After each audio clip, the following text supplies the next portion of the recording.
Two life fools, living that jiu-jitsu lifestyle, Chasing that dad by the way pushing that free thinking movement. with that 90s hip-hop flavor. Nice. There you go. Jiu-jitsu, when I hit you, then I split you.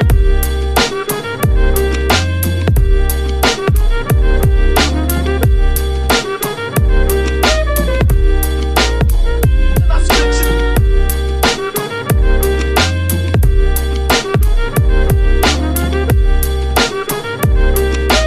Jiu-jitsu, when I hit you, then I split you. All right, what's up, guys? Two life fools, Garrett and Drew. Podcast 1 of Many to come. Many to come. Oh my Yes, God. we are excited. That's We are excited, everybody, and we've been talking about doing this for some time, and we finally got some time to actually do it and be able to create just some content for your listening pleasure, Yeah. right? So You've been talking about doing this for years, and now it's finally happened. We're live. I know So- everybody's been trying to get me to do it for years, but Yeah. I was scared of my own voice. And Well, I hate the sound of my voice too. So, Yeah.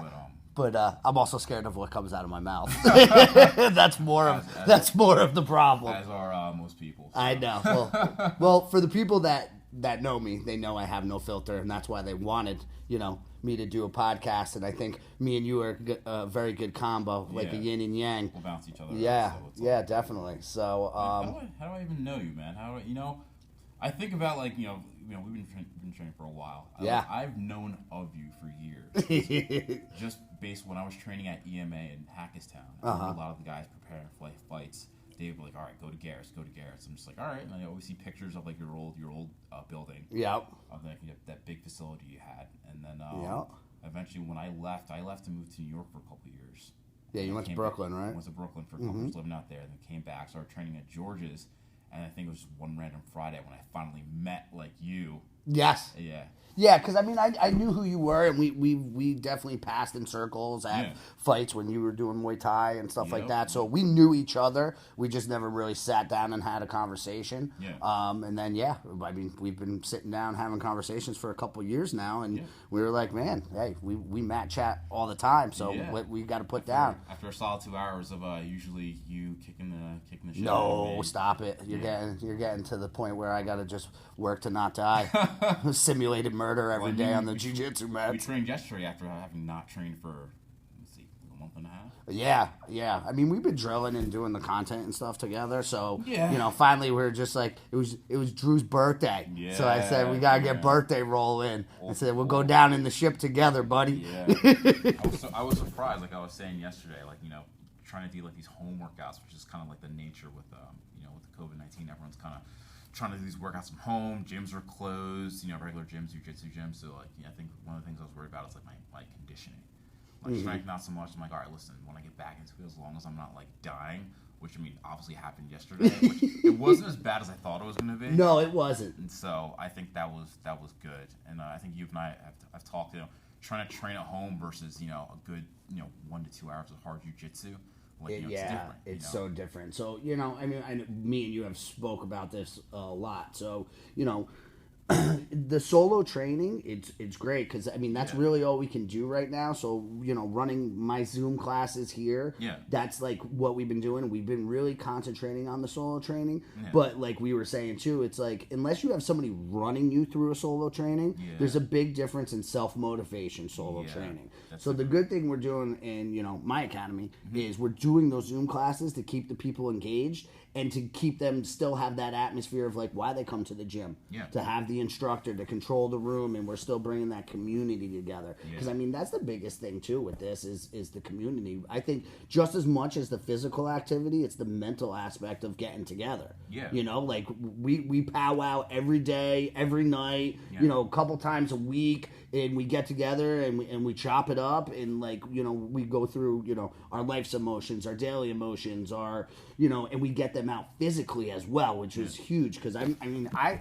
like I said to you yesterday, I noticed we haven't trained together, and that's a huge thing about training is just human interaction. Yeah. But I mean, we do it in the weirdest way possible. Simulated murder.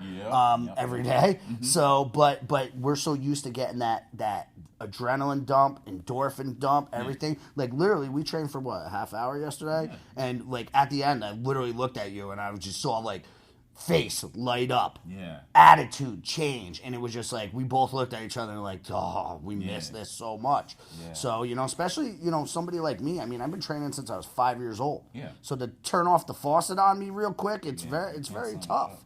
It's very tough. I know it's very tough for you. I mean, we've also talked about like, okay, business versus part-time practitioners, right? Yeah. So I think with the nature, I think kind of the hot topic, which I mean everyone is seeing, is kind of COVID-19, how everyone is impacted. I know coming from my end, being someone who's like full-time career person, and then training part-time, and you on your end, you run a gym, like you're a business owner, as well as you're in the gym. I'd say 6-7 days a week, running classes as well as training. Yeah, absolutely. So I mean, just kind of seeing that, like how have you been impacted like immediately when the start when they initially kicked that like state of emergency, everything shutting down? Like how would you see immediately? Okay, so I mean, for me, it was it's weird because I'm built a certain way. Yeah. So it was scary at first, but like we take calculated risks every day on the jiu-jitsu mat. So like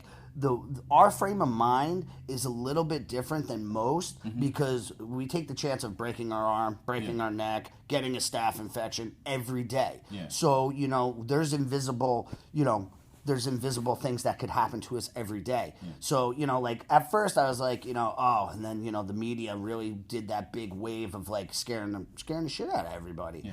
And, I saw like the classes and like people getting a little nervous to like touch each other. But, for the most part, like we were running up to the night that they made us shut down. Yeah. Now that class was a little bit small because I think everybody was like glued to their TVs, but you taught the Saturday before. I did. We had people in here training. We had a seminar the Friday night before that. We had a ton of people in here getting after it, and I mean, then we got hit with the wave, so we were down for like three days, and I was already back up running the Zoom online classes because I got to continue to bring value to my customers, because if we're asking them to continue paying us a membership, we have to bring as much value. So what we did was we really me and you have been filming YouTube videos every month or every weekend.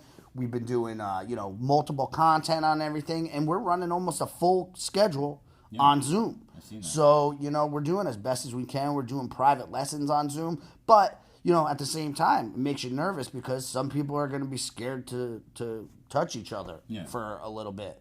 And, and I mean, kickboxing, you can get away with drills and we can social distance a little bit more. But jiu-jitsu is an intimate thing, man. Fighting's an intimate thing. We're in each other's faces. We're, and for me personally, everybody says the science and numbers, like, I'm okay with it. Like, if there's a 99% chance or even a 98% chance that it's a survival and you're going to be fine, well, shit, man. Would you bet the house on a 1% chance that you're going to win? No. You would bet it on the 99, 98. And it's a calculated risk, and it doesn't make myself or you heartless. I mean, like we said, we check all the boxes, part-time practitioner, full-time school owner, like family members that have died from COVID-19. They were older people that did, and I've had a lot of friends and family members that have contracted it and they bounced back and they were fine because they have a healthy immune system. The problem is they're putting us in a non-healthy environment right now where we're not eating as well, we're not training, we're not exposing ourselves to make sure that our immune system's up to date. So that's kind of how it's been affecting us. And I mean, it's definitely a drop in income for my family, and we're fathers and I got 5 mouths to feed, including myself. So it's stressful, but I'm just trying to stay positive and move the best way I know how to move and pivot and keep bringing the best product to my students, my academy. And I've seen that especially for someone like myself who's like a career person, like right when like that first case hit in my office, and my office is a large building, it's one of 7. So as soon as that first case hit, like boom, like everyone was home. Like fortunately, I have a job that I can do essentially 99% of it at home. Mm-hmm. But yeah, it is hard, and it's scary, the fact that I have a 1-year-old at home, and now my wife is 11 weeks pregnant with our second child. Yep. So now there's that fear of not just like myself getting sick, or one of my child getting sick, or my wife getting sick, but then you also, like you were saying before, like we have older folks in our family, like my mother, my in-laws, and everyone else. So there's those fears of people that I care about, and like trying to social distance and whatnot. So that's the one thing I'm seeing. But I mean, as far as like those impacts, I mean, I don't want to say that I'm completely unaffected by it, but I have seen that I work from home pretty frequently anyway, so none of that really didn't really change. But now it's just it is this new environment where a lot of people are scared. Well, I think like the big thing for you that has changed, and like you said, like they're working you to the bone now. Where like your output rate is like had to skyrocket because you've had people that have been out that were sick, which I mean, not comparing, but it happens every year. I mean, it's flu. Like sometimes we have a bad flu season, or sometimes we have a bad whooping cough season, or whatever it is. Like we're humans. We can't shut everything down every time something like this happens, because we're seeing the effects of it. Where it's like as we got more and more real-time data, they're making more and more, conscious decisions, Yeah, and I mean, my schedule has changed. I mean that's just the way I kind of work too. When I'm home, I just, now that I don't have to worry about getting up at like 5, 6 o'clock and driving to the office or whatnot, now I'm able to, get up at like 6, roll over and walk 2 rooms over. So, it's like, all right, well now I have a space where I'm not commuting. I can start my day a lot earlier, and also if I need to end it later, it's not as big of a deal, because now you're in your own environment. Now when it's time to make dinner for my family or anything else, I'm just literally walking to the next room and doing it. So but I think looking at that, I think once I first started noticing this or started seeing this, I think one of the biggest things, I think you and I are kind of used to like a routine. You have a routine with like running your business and training and being a father. So you kind of had, and I've seen this with you and like anyone else I know who runs a business or runs a school. Is you have that sense of kind of like normalcy, as I do as well, like with my career, and trying to make sure I'm training, but then also as I'm training, making sure that I'm devoting enough time to my family as well. Well, it's balance. We talk about that all the time. You need balance in life. Yeah. Whether it's you can't work all the time and not play at all. Yeah. You can't play all the time and not work at all. Yeah. You can't be 100% committed to your family if you're not making yourself happy 0% of the time. Yeah. Because then you have nothing of value to bring to your family. So training, even though because I know myself and you personally, like we do sacrifice like a lot of time to our careers and stuff like that. But when we're home, we are with our families inside and out. Present as much as we can be. Not on our phones, not doing all that stuff all the time. Trying to be there with our kids. And like, listen, we're human. Some days you're just like, oh, I had enough, and there's other days where it's like. But I know for a fact we really try to be good fathers. Yeah. So but it's balance. And right now, I feel like life is just so unbalanced. Yeah, we have to bring a scale back to even. What people go, oh, what's the new normal? Well, what's the new normal? I don't know. We've been on this planet for a long, long time, and we've been through asteroids and other pandemics and everything else. And the human species is resilient, because we're still here. And there's been many things that have tried to kill us off, and we figure out a way to to get through it, and our bodies do adapt. Yeah. So I think it's it's like everything else. We need balance in our home life. You need balance in your training life, and we need balance in society right now. And the scales are just always they're just always going up and down too much. And I think it's just hanging a little bit too much this way. It was starting to get back to normal, and then this happens, and it starts to go bang. So I mean, for me personally, I'm sure the climate of my business, that's a fear that people, I don't want to be exposed to stuff. But I feel like most people, if they really make a conscious decision, nobody wants to live in a bubble for the rest of their lives. Yeah. And the other thing is, like, everything that they've been talking about, like the obsessive hand washing, all that stuff, like anybody that knows me, I've been doing that for 20-something years. Yeah. Anybody who stepped foot through my academy, you could eat off my ceiling. Yeah. Like, it is, like, pristine. So, like, I'm just glad the rest of you dirtballs caught up to my standards. You know what I'm saying? Like, this is how it's been for me my whole life because we do train. Yeah. We are in close contact. We are washing our hands a lot because we are grappling and touching and, you know, putting them in gloves and everything else. Everything in my place gets wiped down every day, every night. Yeah. Now, I can say that with 100% confidence because I do it. My instructors do it. My desk girls do it. You know, and I know I'm present in my academy, so I know it's getting done. Yeah. You know, so that's for me. It's like I know my gym is cleaner than most people's bathrooms. Yeah. Okay, so I see you know, it I've every seen time. I've seen some of all your mofo's microwaves, bro. You're all worried about what you're breathing in. You haven't cleaned that thing in 2 years. You need a goddamn scrub brush to get that thing off. You know what I'm saying, though? Yeah. I love it because you get those people that are just like, oh, yeah, you know, it's dirty. It says, man, you see that microwave you put your food in? And you going to come preach to me about this virus when, shit, that shit's probably growing in your microwave. Mm-hmm. You know? Oh, but they can nuke it, so it's good, right? Yeah. So it kills all the bad bacteria.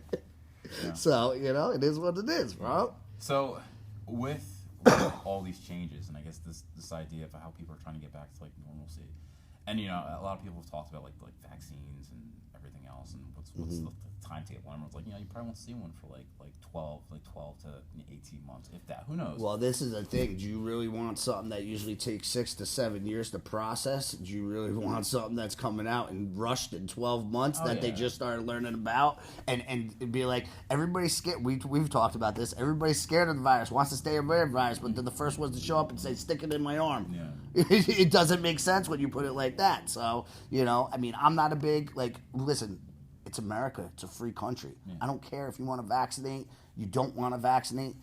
That's our choice. Yeah. And that's the difference. Like, that's our choice. Then people go, oh, to help others. Well, you know, I see a lot of people with the helping of others, you know, we've seen it too. The same people that want to shelter or not shelter or whatever it is, everybody's being selfish to an extent. So, like I said to you the one day, when is it, you know, not selfish to ask somebody else to be selfless for you and not return the favor? Yeah. So, and then everybody, oh, well, you know, death. It's not instant death. Mm-hmm. Like, even Cuomo was like, oh, the biggest thing is death. It's not. You have a 99, even 98% survival rate, you know? It's not guaranteed death. Mm-hmm. But the one thing we can both say is, from the day we are born, we're guaranteed to die. Yeah. It's just whether we get hit by a bus, we live a long, fruitful life, or we catch the COVID, or we catch some sort of thing. Like I said to you all the time, I'm more scared of a staph infection because I've had them, and that will kill a healthy person. I've had one of those before. Yeah, and that will kill a healthy person, no problem. It could poison you, you know? So, like, it's one of those things where we take those calculated risks, you know? So some people are just more willing to do it than others. Yeah, that's true. You know? And I think, you know, but that's the thing. We're in a free country, man. Like, well, doesn't look like it right now. You know? There's so many opinions going around. People, like, especially this kind of new norm. I mean, how do you see, like, I guess, especially us, like, kind of diehards, we've been training for years. Like, like the future, not just jiu-jitsu, but martial arts in general. Because, like you said, martial arts is or combat sports in general. Yeah. It can't just be martial art, it could be wrestling, it could be anything. Yeah, whatever, yeah. Like, what are you thinking for, like, as like a business owner and someone who's in the gym 7 days a week? How do you see, like, the future of training? Well, I mean, the optimist in me is saying, listen, it's going to take a little bit, but everybody, like, you know, listen, there was the, you know, Spanish flu that killed a bunch of people, you know, 100 years ago. This is not something that's common. I don't think this is something that's going to be every year. Yeah. Because if it is, then shit, we got a bigger problem because somebody's making it. Yeah. If this is happening, like, this is something that happens every couple 100 years, so on and so forth, etc. I think it might be a slow go, but I think we will bounce back because, you know, at the end of the day, like, we're humans. We need the community. We need the interaction. Yeah. The pessimist in me is everybody's going to just get lazy because we know that happens real quick. It usually takes about 2 weeks, and we're at 2 months right now. Yeah. So, you know, in our industry, we know if somebody doesn't show up for about 2 weeks, you probably won't see them unless you're on top of them and you get them back in. Otherwise, it's so much harder to come back after taking 2 weeks off.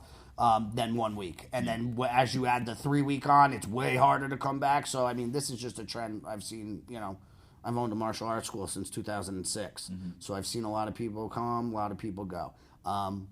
So that's my thing. And then, there's a lot of free content out there now. So you're going to have the other people being like, oh, I could just watch it online, do it in my garage. Yeah. Like we were talking about, like Gracie Garage is coming back. Yeah, so that could hurt my industry. But at the same time, the value that people know that our academies bring to their lives, I don't know, man. Like, people stuck through this, doing the online Zoom classes. I mean, even people that can't show up, not show up, they're like, gee, we got your back, man. Like, you've brought so much value to my family over the past, anywhere from 1 to 16 years. Yeah. They're like, it's invaluable. It's priceless to me, and I would never, So, I have that optimist side of me, but I also have the realist side. Like, some people are just going to, and that's okay. Yeah. It's America.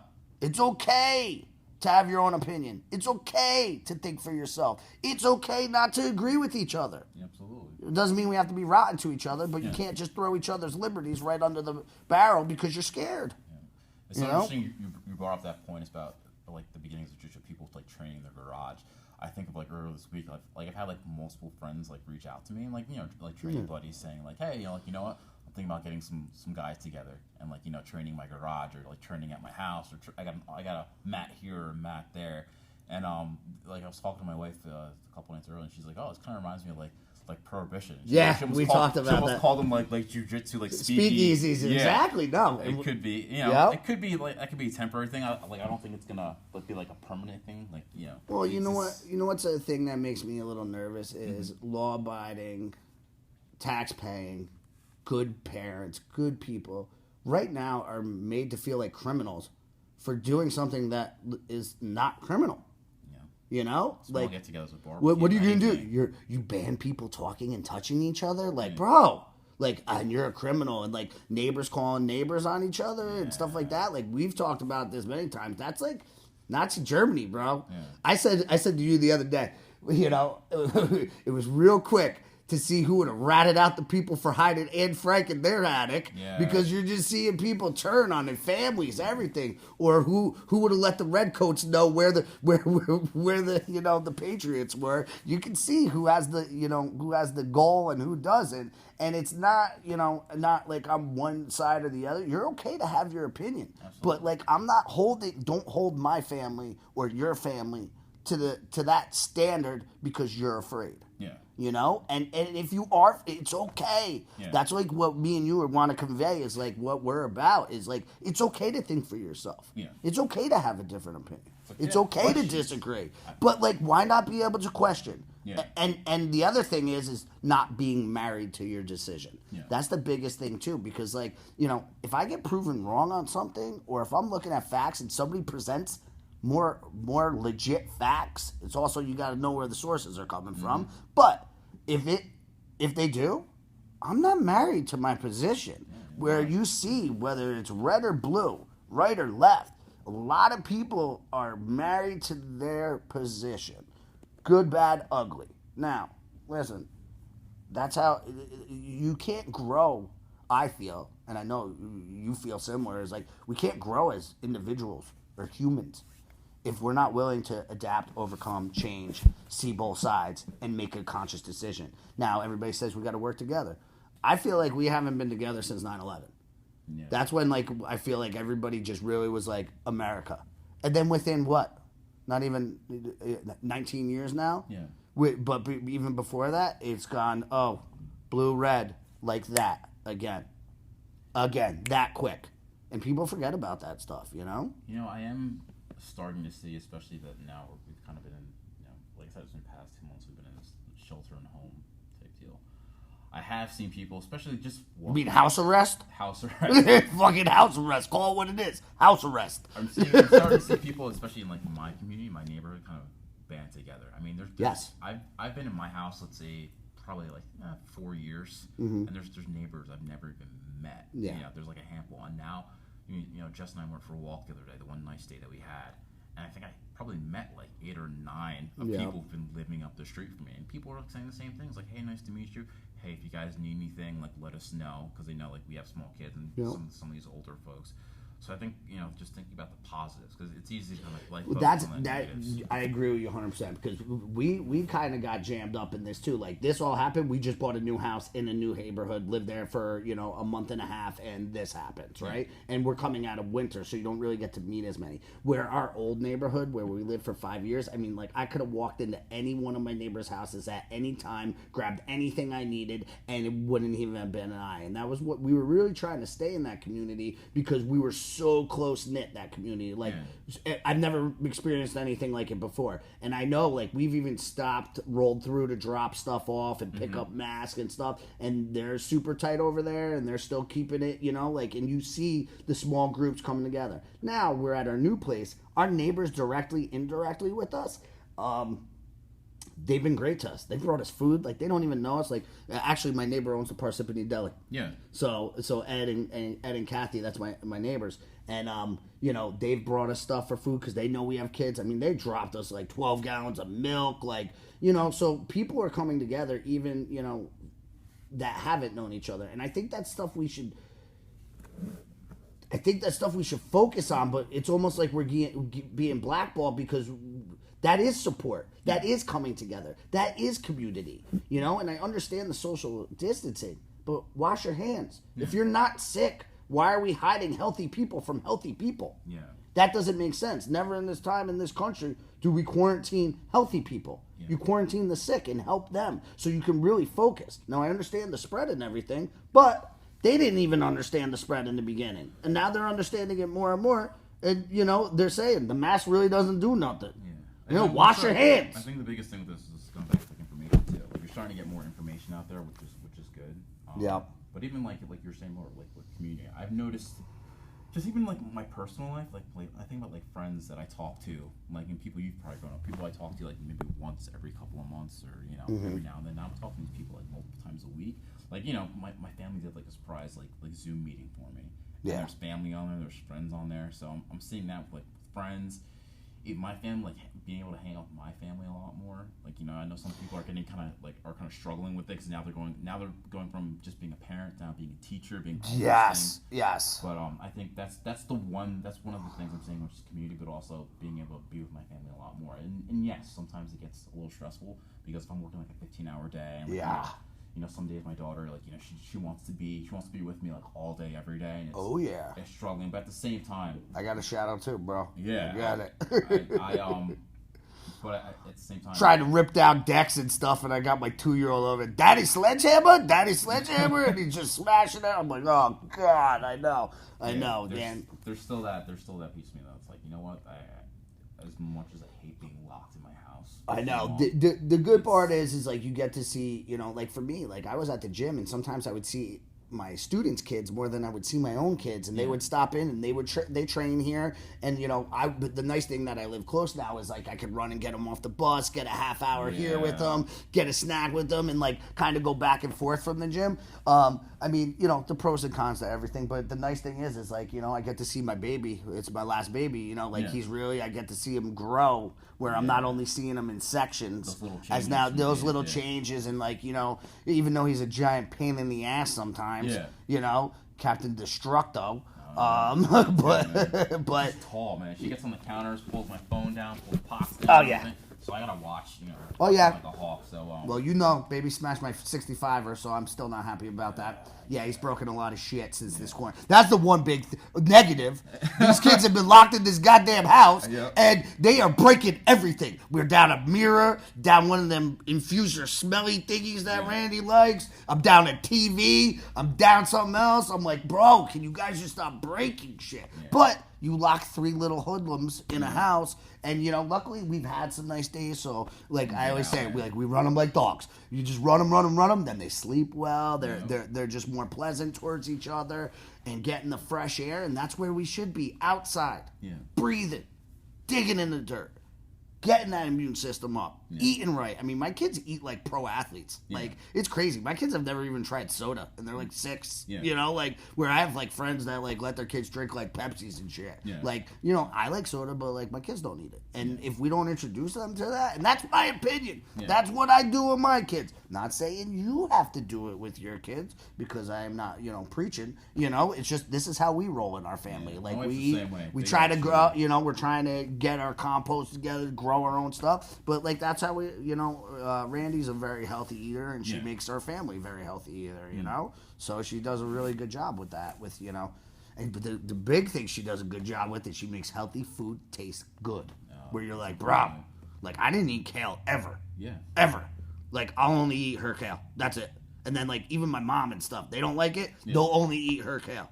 I think, you know, since meeting my wife, because she's been the same way. She's like a vegetarian, so. Well, Randy was when we first started dating too. So, you know, I get it. I think I remember first meeting her, like living in the city, like eating like nothing but like pizza, burgers, bacon, everything. Then moving with her, I think like the first month, I think I dropped like 8 pounds. Because I was like eating so much better, and when I was training, you feel better too. And I was just like, I don't understand. I have all this energy. Yeah, I know. And she's like, well, you were living off Five Guys when I first met you. She's like, what do you expect? Yo, Five Guys good though. Five Guys still good. Five Guys still like, good. I didn't cut that out like, you know. They just built one up the street from us. I'm not irrational. All right. But I think that's important too. Especially now, like going back to like talking about like normalcy, like, you know, trying to stay strict on the diet and like trying to train, or like I said, the solo training now, trying to do these home workouts now. So it's well, I think one thing that we both I know, because we, you know, we've spoke pretty much every day or every other day, or been together, you know, at least once a week or whatever. Positive thing for me and you is like we haven't gained weight during this. We've either lost weight or trimmed, or we've maintained, and we've been eating healthy because we've been home. So we're cooking. We're not eating out. I mean, like, listen, Chinese food place opened up down the road. I got Chinese food last night. Homie wanted Chinese food. They've been closed. I love our local Chinese restaurant over in my community. They're great people. They've been here for years. You know, they got their daughters and they got their kids working here, and they're local business owners. So I was like, listen, I've been trying to support whatever local business is up. You know, even if I don't get it in return, I know how hard it is. Because I've only worked for myself since I was 22. I've never had unemployment. I had a you know, knee injury, and I was on disability for 6 months, and I had unemployment for 4, and I think that's when I was 20. And then I've been on my own since I was 22. I'm going to be 38 this year. So, you know, like, I have never gotten nothing. So, like, I know how hard it is. And, you know, I even have, like, the kid washing my windows here. He's a startup, and I got him clients in. Like, I know how hard it is, especially when you're young. And it's still hard. I didn't think it was going to be this hard, you know, 14 years later, 15 years later. But, hey, anytime you start getting somewhere, God lets you know, even whether you believe in him or not, and whatever higher power, they let you know you're insignificant still. So just try to be good by people, try to do the right things, and just be honest, you know. And that's one quality I can say I have is I don't lie. You know where you stand with me. You know, like I got no filter, and I'd let it know, because listen, life's too short to be bullshit. Life's too short to, you know, to live like that. So for me, love me or hate me, you know, but you always know where you stand, and vice versa. So, and I think it's better like that, because, you know, there's no bullshit.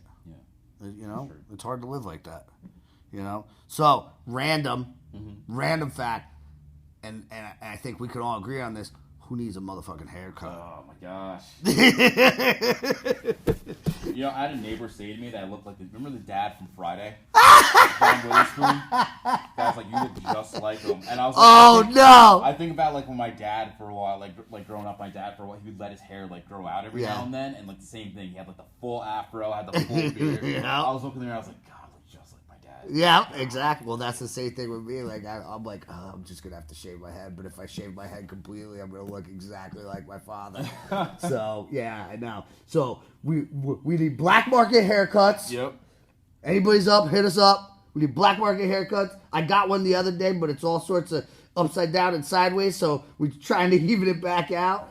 But I have clippers, man. I'm almost at the point where I'm like looking in the mirror every day. It's like, you know what? If this keeps going any longer, I'm gonna have to. Yeah, I'm just gonna pause it. Like, You feel but that's the thing, man. Like the random little things that make you feel human again. Yeah. You know, like getting your hair cut. You know, being able to go see your friends and have a drink. You know, meet your friends at a park so your kids can play and the moms can have the coffee and that hour of just, you know, whatever it is that you know, that interaction with another human besides a little human that controls your life. Yeah. You know, like those things are important and we need them. And I don't personally myself, I see both sides, but I see a lot more people like, hey man, this isn't normal. Yeah. This is not normal. This is not going to be the new normal. And like I said, if this is the new normal, I don't want to live like this.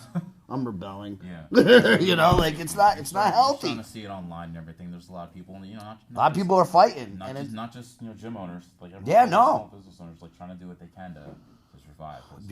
Listen, we get hit the hardest with everything. So for me, like I said, like I'm rolling with the punches, and I'm gonna do what I have to do for my family. Yeah. Because at the end of the day, everybody does what's best for them. Especially in time of crisis, you see people retract, and listen, you can't fault them for it because everybody goes into panic mode. I gotta conserve my funds. I gotta conserve my food. But then there's a point where it's just like you're a selfish fucking prick. You know, like there's certain things, and when you know, I also see the same people that are like just shelter in place and do this. They're getting paid while they're home. Their family isn't out of work. If they are out of work, they're getting unemployment double of what they're getting. Yeah. So it's really easy to say stay home when you get all those other things. Yeah. You know. And I mean, like we were even talking. New York came out thing. 66% of the new cases that they showed were all sheltered in place people. Yeah. So is it really the safest place to be? We don't know. I guess we'll see, man. We got to ask these questions, though. Yeah. You can't be married to one person's opinion, like we said. Like, you got to ask these questions. And for me, anytime somebody takes something down as quickly as they do with certain things, you got to say, why are they doing that? False information? Okay. Who says it's false? Yeah. Who makes that decision? Then you got to look behind that bigger curtain of who's censoring. Once they start censoring in America, like we never thought. You're even seeing journalists. The journalists that nobody wants to listen to, mainstream, this, that, they're even saying, they're starting to see censorship on things and you know, the few that speak out, you know? So, I mean, listen, we just want you guys to think for yourselves. Yeah. And don't take the first answer in front of you. And don't just read the clickbait. And don't just read the headline. If something interests you, or if something gets you, do your research. Listen, even if you research 4 wrong things, it's going to give you 4 points of view, and then at least you have a better thing. Now, if you research, you know, 10 right things and 4 wrong things, either way, you have more than one perspective. So like me and Drew talk about all the time. I'll watch the CNN thing, I'll watch the Fox thing, I'll watch the ABC thing, I'll watch the CNN thing, a C-SPAN thing, and then I'll go to the internet. And then I'll watch Bing, Bing, Bing, Bing, Bing. And you see such polarizing differences. Yeah. So I take the one polar, the other polar, cut them in half, sprinkle it together, see what seems to be the most relevant and you know, whatever is the most, you know, I guess, intelligent decision, and then go outside the box and break that down and research that doctor and research this thing and see how many people, you know, you see, people go, this one's been locked up, that one's, you know how many people I know been locked up in their lives? Yeah, we live in New Jersey, bro. Like, everybody's done something, everybody thinks, so these people, you know, the same people that are saying, they were locked up for this and that, same people saying that, everybody's acting like they're holier than thou. And we're not. We're humans. We've all made mistakes. You know how many times I fucked up? Mm-hmm. It is what it is. But the difference is you got to fuck up, learn, and grow, and not let the fuck ups continue. Yeah. And that's what, you know, we gotta get to. You know. So, but listen, this ain't normal. I think we can all agree that this is not normal. No. You know. So, I mean, I guess with that being said, we've said pretty much all we had to say on our first podcast, huh? Yeah, this was fun. It's fun, right? Yeah. It's good, but this is what we want to do. We want to just bring it to you guys, like, you know, for our jiu-jitsu guys who know what it is, you know, like our mat chats at the end of class, you know? So we always say, you know, and Henzo even said, you know, there's more. What's that saying? He says there's more philosophy in jiu-jitsu mats than in any Ivy League school. I think. Yep, Yeah. exactly, and it's very true because we have guys that are in Ivy League schools talking with guys that have been, you know, junkies and lived the streets, to guys that are doctors, to, you know, women that are doctors and lawyers and mothers and just fathers. Like, there's so many different walks of life on a jiu-jitsu mat. I think that's why it gives us a unique perspective. Absolutely. Listen, we ain't the same color. No. We don't come from the same background. Mm-hmm. But what's our thing that keeps us glued? We respect the hell out of each other because we both pushed each other to physical limits that no other human beings have pushed us to. So I think that just allows us to let our guards down, have hard discussions, and know that it's not we're trying to be mean to each other. It's like we're trying to get answers, and we're both mature enough to, hey, man, I still love you at the end of the day. We don't always have to agree. At the end of the day, on any mat, man, we're just trying to get better. Whether it be in our sport or whether it be as people. That's the overall goal. That's the goal. Just get a little bit better each day. Whether it's by 1% or 5% each day, just long as keep showing up, man. I agree. That's the biggest thing. 100%. Absolutely. So, with that being said, we'll see all you knuckleheads next week. We're working on some more podcasts, getting some more content out for you, and try to find us on Instagram. 2 Live Fools. Mm-hmm. All right, we're on Twitter. 2 Live Fools 00. We'll start posting some content, some polls. Just kind of get an idea of what you guys want to kind of talk about and listen to. So give us some topics that we can chop up, rip apart, and have some fun with. Just keep looking out for us. We'll be on iTunes, Spotify.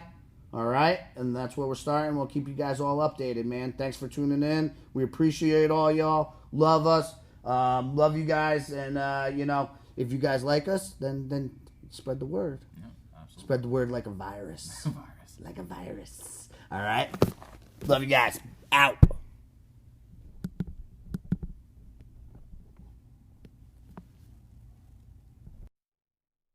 Jiu-jitsu, when I hit you, then I split you.